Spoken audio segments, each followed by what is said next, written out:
Hello, you are welcome. Today I will show you how to prepare Ukwa in Igbo language. This is a typical African dish.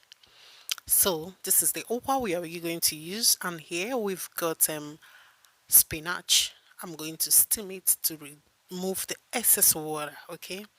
And this is the Ukwa already cooked, okay? I cooked it outside video. I cooked it with pressure pots, and I've got some red oil and added onions, okay, and I would like to fry for 1 minute or less, and I went ahead to add crayfish, scotch bonnet, and seasoning powder and some salt, okay, and I'm going to go ahead to fry it for like 1 minute. We are not over frying, and remember to cook these on a low heat, okay. And I went ahead to add some oba. Today this is typical Igbo dish, okay. This is called oba. Let me know what it is called in your dialect, okay. And I'm going to go ahead to give it a stir to fry it just for 1 minute, and I went ahead to introduce my okwa. You can see the way I cooked the okwa is not dry, and it doesn't have too much water because I want this to be porridge, a beautiful porridge mixed with okwa mixed with oba.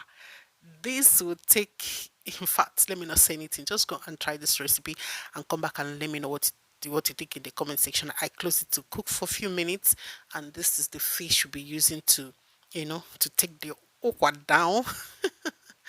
And I'm back to see the okwa. This is how it looks.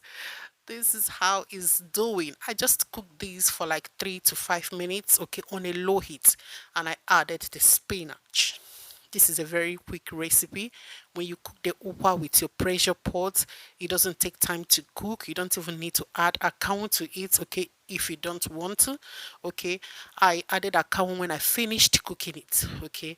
So I didn't use account to cook the ukwa in the beginning. I don't know if you don't understand. Yeah. So the ukwa is ready to go down. Go down to the plate and go down to the stomach. Make sure you serve your guests. If you're looking for a special dish for your guests, this is for you. It is ready, okay? Go ahead and tell us where you're watching us from. Don't forget to share this video, give it a like, and leave us a comment in the comment section. Thank you for all your support, okay? Please share this video. Share. This is my native food, our traditional native food, all the way from Igbo land in Nigeria. Thank you guys. I will see you in my next one.